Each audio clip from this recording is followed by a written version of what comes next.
मित्रांनो, तुमचं पुन्हा एकदा जीबी स्टोरी टेलर या यूट्यूब चॅनलवर स्वागत आहे। आजच्या आपल्या गोष्टीचं नाव आहे द रिंग भाग दुसरा, लेखक के। पण गोष्ट सुरू करण्याआधी जर कोणी या कथेचा या अगोदरचा भाग पाहिला नसेल तर तो भाग पाहूनच हा भाग पाहण्यास सुरुवात करावी ही विनंती। चला तर मग अजिबात वेळ न घालवता गोष्टीला सुरुवात करूया।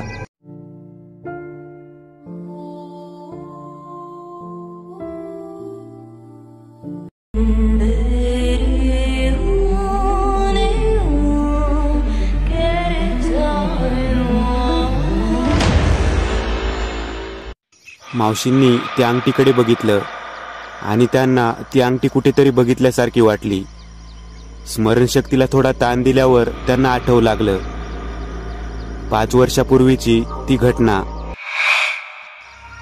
डिसोजा आंटी आणि त्यांचे यजमान मिस्टर डिसोजा कप परेडला आपल्या आलिशान बंगल्यात राहत होते। मिस्टर डिसोजा सरकारी सेवेतून निवृत्त झाले होते। त्यांना एक मुलगी होती, ट्रेसा, जिचं लग्न ठरलं होतं टोनी बरोबर। ट्रेसाला लग्नाच्या रिंग सेरेमनीसाठी एक महागातली रिंग द्यावी म्हणून डिसोजा आंटी खूप उत्सुक होत्या। त्यावेळी माया मावशी त्यांच्याकडे धुण्या भांड्याचे काम करत असत। खूप सुखी आणि शांत कुटुंब होतं ते। एक दिवस सकाळी त्यांच्या घरातला फोन सकाळी खणखणला। तिथं कोणीच नव्हतं। मग मावशींनी फोन उचलला। समोरनं पातळ आवाजात कोणीतरी बोल, डिसोजा आंटी आहेत का? त्यांनी त्यांच्या मुलीसाठी एक रिंग बनवायला दिली होती, ती घेऊन येत होतो आम्ही। त्या आहेत, तुम्ही या, मावशी म्हणाल्या। फोन ठेवून त्या आपली कामं उरकू लागल्या। 2 मिनिटच झाले असतील तेवढ्यात दाराची बेल वाजली।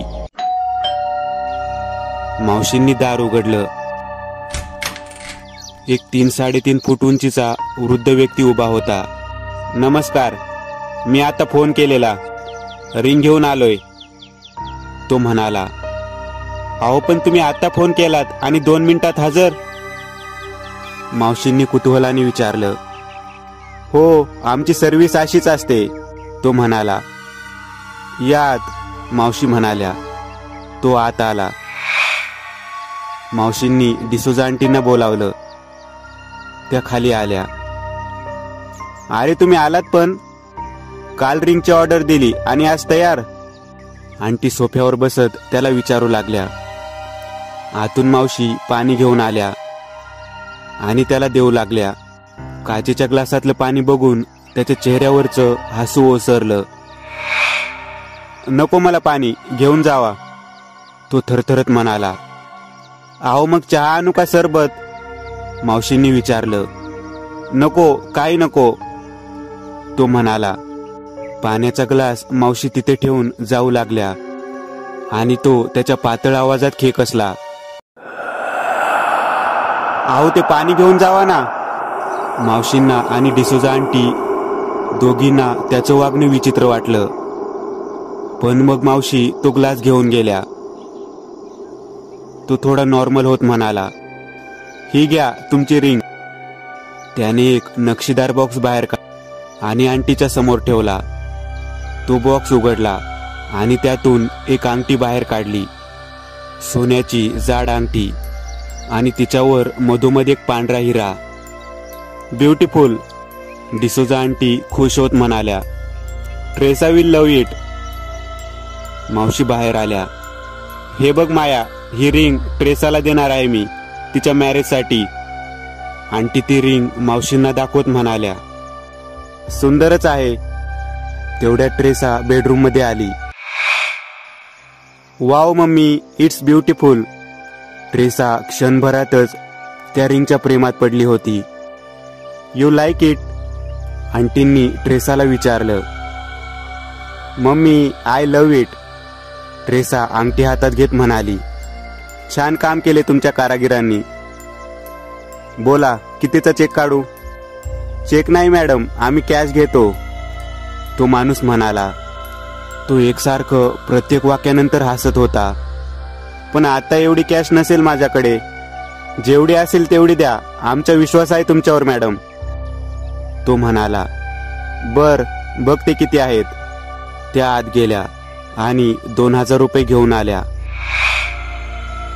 ते त्याच्या हातात देत त्या थँक्स म्हणाल्या. बरं मॅडम, मी निघतो. असं म्हणून तो निघाला. तो दाराबाहेर पडला आणि त्याने मागे वळून त्या तिघींकडे विचित्र नजरेने एक कटाक्ष टाकला आणि बंगल्याच्या गेटमधून बाहेर गेला. ट्रेसने लगेच ती अंगठी बोटात घातली. डिसूजा आंटी खुश होत्या. तास दीड तास मध्ये गेला असावा. ट्रेस आपल्या रूममध्ये बसून टीव्ही बघत होती. तिला असं वाटलं तिच्या मागे कोणीतरी आहे. तिने मागे वळून पाहिलं आणि किंचाळली. एक अतिशय भयंकर म्हातारी बाई तिच्या बेडवर केस मोकळे सोडून बसलेली होती. तिने पांढरी साडी नेसली होती. तिचा पूर्ण चेहरा सुरकुतलेला होता, डोळे खोल गेलेले.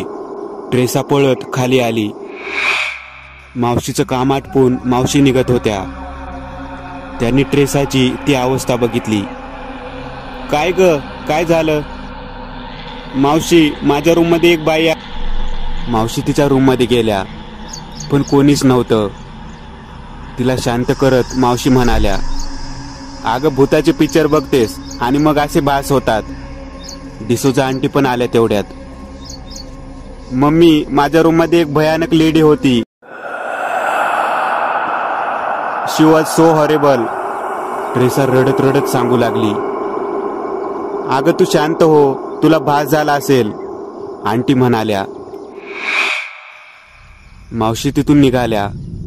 पुढचे 10 दिवस त्या गावाला आपल्या भाचीच्या लग्नासाठी आल्या होत्या, त्यामुळे त्यांनी सुट्टी घेतली होती. 10 दिवसांनी त्या सकाळी डिसोजाच्या बंगल्यात गेल्या. बाहेरच्या खोलीत डिसोजा आंटी, मिस्टर डिसोजा आणि टोनी बसले होते. खूप चिंतित होते आणि वरच्या खोलीतून ओरडण्याचे, किंचाळण्याचे आवाज येत होते. मॅडम, काय झालं? सगळं ठीक आहे ना? आणि वरून कसले आवाज येत आहेत? आंटींनी रडत रडत गेल्या 10 दिवसात घडलेले प्रकार मावशींना सांगितले. ट्रेसाला कोणीतरी बाई दिसत होती. तिला बघून ट्रेसा खूप घाबरून ओरडायची. 10 दिवसात ट्रेसाची तब्येत खूप खालावली होती. डॉक्टरांनी पण हात वर केलेले. तिची हालत बघवत नव्हती, म्हणून मग आज त्यांनी चर्चमधून एक प्रीस्ट बोलावला. तो भूतबाधा उतरवण्याचे ख्रिश्चन धर्मातील विधी करून तिच्यावरचे हे संकट दूर करेल, या आशेने सगळे खालच्या खोलीत बसले होते. वर तो प्रीस्ट तिच्यावरचं काळं संकट दूर करण्याच्या प्रक्रियेत होता आणि तेवढ्यात त्याच्या सहकार्याने मिस्टर डिसोजांना आणि सगळ्यांना वर बोलावलं. मावशी पण सगळ्याबरोबर ट्रेसाच्या बेडरूममध्ये आल्या. ट्रेसाकडे बघून त्यांना धक्काच बसला. तिचा चेहरा पांढरा पडला होता, डोळे खोल गेलेले. शरीरावर मांस दिसत नव्हतं, फक्त हाडं राहिली होती. केस पूर्णपणे पांढरे झालेले. ती मांडी घालून बेडवर बसली होती आणि सगळ्यांकडे वकवकलेल्या नजरेने बघून गुरगुरत होती. प्रिस्ट हातात क्रॉस घेऊन तिला शांत करत होता. तिच्या कपाळावर हात ठेवत तो काहीतरी पुटपुटत होता आणि ती क्षणभरात बेशुद्ध झाली. फक्त 10 दिवसात हे काय होऊन बसलं? मावशींच्या डोळ्यातून पाणी आलं. आंटी पण रडू लागल्या. मिस्टर डिसोजा आणि टोनीने मात्र आपले अश्रू लपवले. मिस्टर डिसोजा, तिला कुठल्या तरी इनसेन सोलने अक्वायर केलंय. आम्ही काही करू शकत नाही. वी आर सॉरी, प्रिस्ट म्हणाला. मावशीचं लक्ष तिच्या बोटाकडे गेलं. तिच्या हातातला रिंगमधला हिरा, जो आधी पांढरा होता, तो आता पूर्णपणे काळा पडला होता आणि फक्त तेवढे एक बोट सोडून तिचं सगळं शरीर पांढरं पडलं होतं. मावशींनी ही गोष्ट डिसोजा आंटींना सांगितली. प्लीज तिची रिंग काढा, त्या प्रिस्टला म्हणाल्या. त्याने ती रिंग ट्रेसच्या हातातून काढली आणि खोलीतील वातावरण बदललं.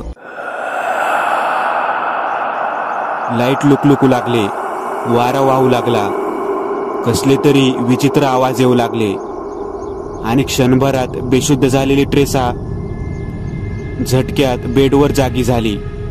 तिच्या तोंडातून रक्ताची एक चिळकांडी बाहेर पडली.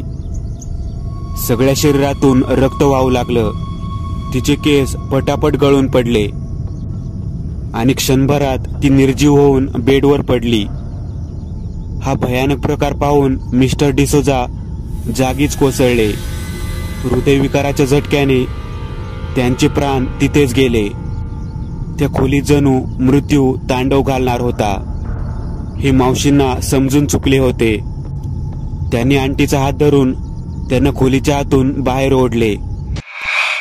तो प्रिस्ट अचानक किंचाळू लागला, रडू लागला आणि त्याने जवळच उभ्या असलेल्या आपल्या सहकार्याची मान एका क्षणात मोडली. इकडे टोनी त्या प्रिस्टकडे बघून घामाघूम झालेल्या अवस्थेत रूमच्या बाहेर येणार तितक्यात त्या प्रिस्ट खोलीच्या भिंतीवर लावलेली एक लोखंडी फ्रेम त्याच्या डोक्यावर मारली. टोनी तिथेच गतप्राण झाला. मावशी आणि डिसोजा आंटी जीवाच्या आकंताने बंगल्याच्या मुख्य दाराकडे पळत सुटल्या. त्या बंगल्याच्या बाहेर पडल्या. बेडरूमच्या खिडकीतून त्या प्रिस्टने बाहेर उडी घेतली आणि बंगल्याच्या कंपाऊंडवरच्या धारदार गजांवर पडला. गज त्याच्या छातीतून आरपार झाले. डिसोजा आंटी बंगल्याच्या दारापाशी उभ्या होत्या.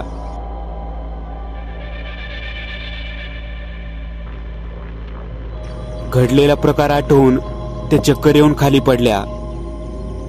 मावशीही घाबरल्या होत्या. त्यांनी आरडाओरडा करून आसपासच्या लोकांची मदत जमा करून आंटींना हॉस्पिटलमध्ये भरती केलं. मग पोलीस आले, पण त्यांना या घटनेचा काही सुगावा लागला नाही. त्यांनी ती केस बंद केली. त्यानंतर डिसोजा आंटींना वेड लागलं आणि त्यांना मेंटल हॉस्पिटलमध्ये ठेवलं गेलं. पण काही महिन्यातच त्याही गेल्या. सगळा प्रकार आठवून मावशी भानावर आल्या. रुपाली, रजत, मलाही समजलंय हे का होतंय आणि जर आपण लगेच काही केलं नाही तर खूप वाईट होईल, मावशी शांतपणे म्हणाल्या. म्हणजे मावशी, जरा स्पष्टपणे सांगता का? रजत म्हणाला. बसा इथं, सगळं सांगते, असं म्हणून त्यांनी डिसोजा कुटुंब आणि ती रिंग याबद्दल सगळं रजत आणि रुपालीला सांगितलं. रजतला घाम फुटला. रुपाली थरथरू लागली. आता काय करायचं मावशी? रजत रडकुंडीला येत म्हणाला. आपल्याला जावं लागेल त्यांच्याकडे, सैतवडेला. तोच वाचवू शकतो आता. मावशींना कळालं होतं त्यांना आता काय करायचं आहे ते. तो कोण? रुपाली म्हणाली. माझा भाऊ माधव. तुमचा भाऊ? तो काय करणार? रजतने विचारलं. प्रवासात सांगते, चला लगेच, नाहीतर सगळं संपून जाईल, मावशी म्हणाल्या. जरुरीचे सामान घेऊन रजत, रुपाली आणि मावशी निघाले. रजतने कार काढली आणि त्यांचा प्रवास सुरू झाला. ती अंगठी रुपालीच्या बोटात होती आणि प्रवास जवळजवळ 300 किमीचा होता. माधव कोण आहे मावशी? रुपालीने मागच्या सीटकडे मान वळवून मावशीला विचारलं. तो माझा सख्खा लहान भाऊ होता, पण लहानपणापासून खूप मितभाषी होता. त्याला गूढविद्या, भूतखेत या गोष्टींमध्ये खूप रस होता आणि अशातच एक दिवस तो घरातून निघून गेला. आम्ही खूप शोधलं, पण तो नाही सापडला आणि आला तो एकदम 12 वर्षांनी. विचारलं कुठं होतास, तर म्हणाला काशीला होतो. तिथे आघोरी साधू बनला. आज सुद्धा तो घरात राहत नाही, सैतवडे गावातल्या स्मशानात राहतो. अचानक रुपालीने मोबाईल काढला आणि सवयीप्रमाणे सेल्फी काढली. सेल्फी काढून ती कशी आली असेल हे ती बघू लागली, तर तिला शॉकच बसला. फोटोमध्ये रुपालीचा चेहरा सुरकुतला होता. डोळे खोल गेलेले, केस पिकलेले. तिने आरशात पाहिले तर ती नॉर्मल दिसली. तिने परत एक सेल्फी घेतली आणि ही सेल्फी तर खूपच भयानक होती. यात तिचा चेहरा पूर्ण सडलेला तिला दिसला. ती किंचाळलीच. मागच्या सीटवर मावशींचा नुकताच डोळा लागला होता. त्या दचकून उठल्या. रजत गडबडला, पण गाडीचं स्टेअरिंग त्यांनी वेळीच सावरले. काय झालं? मावशींनी विचारलं. तिने ती सेल्फी त्यांना दाखवली. हे बघा, आधी डिलीट करती आणि एकही फोटो काढायचा नाही या प्रवासात. ती तुझ्या मागावर आहे. जी कोणी आहे ती. मी देवाचा जाप करत बसते, मावशी म्हणाल्या. मी गाडी साईडला घेतोय. समोर फूड मॉल दिसतोय. काहीतरी खायला घेऊन येतो. खूप लांब जायचंय, रजत म्हणाला. मावशीचा जप चालूच होता. रजतने गाडी त्या फूड मॉल समोर थांबवली. आजूबाजूला मोकळी शेत, समोर हायवे. असं त्या फूड मॉलचं ठिकाण होतं. रुपाली रजत बरोबर उतरली आणि वॉशरूम मध्ये गेली. तिने टॉयलेटचा दरवाजा उघडला आणि ती आत गेली आणि दरवाजा उघडून बाहेर आली. समोर तीच भयंकर म्हातारी तिच्या समोर होती. यावेळी ती जोरजोरात हसत होती. कुठेही जा, मी तुझ्या मागे येणार. जशी मी मेले तशी तू पण मरणार. असं म्हणून कांठाळ्या बसाव्यात इतक्या जोरात किंचाळली. रुपाली जोरात ओरडली आणि वॉशरूम मधून बाहेर आली. गाडीपर्यंत पळत येते सुद्धा तरुणाशा रुपालीला चांगलाच दम लागला. गाडीच्या जवळ पोहोचली आणि गाडीच्या दरवाजावर हात ठेवून ती खोकू लागली. खोकत खोकत तिने तोंडावर हात ठेवला आणि हाताकडे बघितलं. तिचं डोकं सुन्न झालं, कारण तिच्या हातावर तिचे 5 ते 6 दात आणि बरंचसं रक्त होतं. मावशींनी आणि तिला गाडीत घेतलं. तिला कुशीत घेऊन त्या धीर रजत खाण्याच्या वस्तू घेऊन आला. त्याने घडलेला प्रकार बघितला, पण स्वतःला सावरून तो गाडीत बसून गाडी चालवू लागला. आता तो वेगाने गाडी चालवत होता. रुपाली मावशींच्या मांडीवर डोकं ठेवून झोपली होती. काही तासातच ते सैतवडे गावाच्या हद्दीत येऊन पोहोचले. तिथं मावशींना सगळे ओळखत होते. बाजूने चालत चाललेल्या एका गावकऱ्याला मावशींनी विचारले, काय रे, माधव काका आहेत का गावात? हो आहेत, मसनवाटीत आहेत, तो म्हणाला. मावशीने रजतला रस्ता दाखवत मसनवाटीकडे गाडी घ्यायला सांगितली. ते त्या भयान स्मशानात येऊन पोहोचले. स्मशानाच्या आतमध्येच एक छोटी झोपडी होती आणि झोपडीच्या समोर एक वयस्कर पण धिप्पाडासा साधू पद्मासन घालून बसला होता. त्याने अंगाला राख फासली होती. लांब केसांच्या जटा त्यांनी व्यवस्थित बांधल्या होत्या. तेच माधव काका. मावशी पुढे चालत होत्या आणि त्यांच्या मागे रजत, रुपाली. ते त्या झोपडीजवळ पोहोचले. मावशी त्यांना आवाज देणार त्याआधीच तो म्हणाला, ताई बस, आणि त्या दोघांना पण बसायला सांग. मला माहित आहे तुम्ही का आलायत. आज रात्रभर जागायचंय. आता आराम करा. आत भरपूर जागा आहे. त्यांनी डोळे मिटूनच हे सर्व सांगितलं. ते तिघेही आज झोपडीत गेले. थोडा वेळ आराम करून मग ते सगळे बाहेर आले. बाहेर माधव काकाने आधीच सगळी तयारी केली होती. मधोमध एक यज्ञकुंड तयार केलं आणि त्याच्या भोवती 4 लाकडी पाट होते आणि सगळ्यांच्या बाहेर मानवी हाडांची एक चौकट टाकली होती. तिथं पाणी ठेवलं आहे. तिघांनी अंगावर 4-4 तांबे पाणी घ्या आणि मग तसेच येऊन या पाटावर बसा, माधव काका म्हणाले.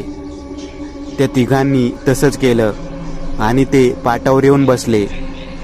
तुझा हात या पाण्यात बुडव आणि त्याच वेळी ती अंगठी काढ. काकांनी रुपाली समोर पाणी असलेली एक मानवी कवटी धरली आणि म्हणाले. रुपालीने हात बुडवला आणि अंगठी काढली. तिने हात त्या पाण्यातून काढला. तिचं बोट पूर्णपणे पांढरं पडलं होतं त्या अंगठीवर ध्यान लावून काकांनी डोळे मिटले आणि एकदम डोळे उघडले. भयंकर शापित वस्तू असं म्हणाले. आता मी जे सांगतोय ते नीट ऐका. ही एक भयंकर अशी शापित वस्तू आहे. या वस्तूने कित्येक जीव घेतले आहेत. जो ही वस्तू धारण करतो तो खंगून खंगून मरतो आणि त्यानंतर जी व्यक्ती ही वस्तू धारण करेल तिला दिसू लागतो.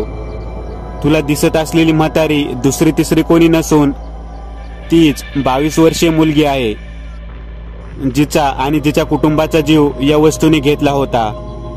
ती इथेच आणि ज्या ज्या व्यक्तीचे जीव घेतलेत या वस्तूने ते सगळेच हळूहळू इथे मला दिसायला लागले.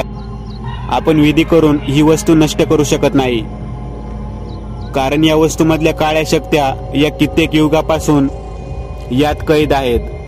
पण या विधीमुळे तुमचा जीव मी वाचवू शकलो तरी खूप. आता या अस्थींच्या चौकातून कोणी बाहेर जाऊ नका, काही झालं तरी. असं म्हणून ते जोरजोराने आघोरी मंत्र साधना करू लागले आणि यज्ञकुंडात आपोआप अग्नी प्रज्वलित झाली. हळूहळू वातावरण बदलू लागलं. विचित्र आवाज येऊ लागले. रुपालीला ती म्हातारी त्यांच्या भोवती फेऱ्या मारताना दिसली, पण ती ओरडली नाही. त्यांच्या मंत्राचं उच्चारण आता जोराने होऊ लागलं.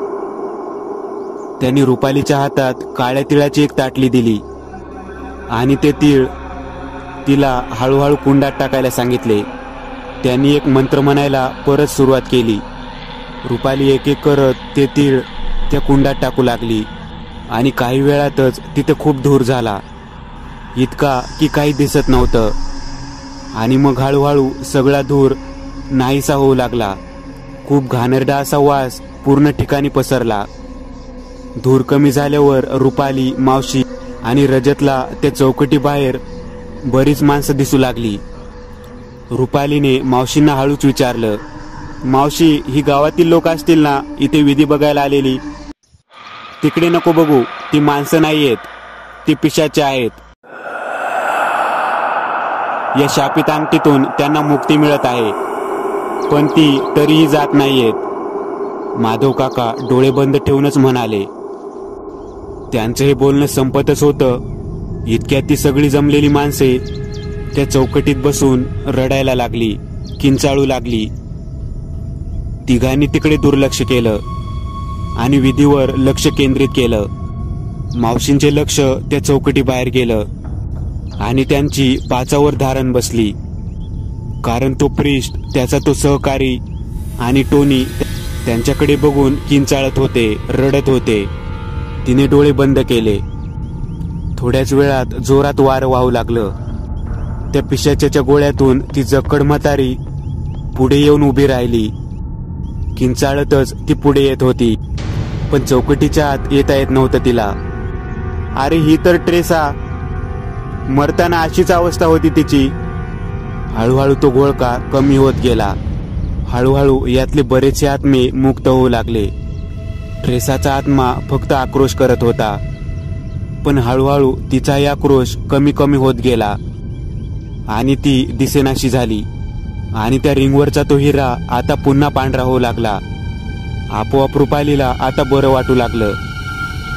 तिला हेही जाणवलं की तिचे पडलेले दात सुद्धा परत आलेत. वातावरण नॉर्मल झालं.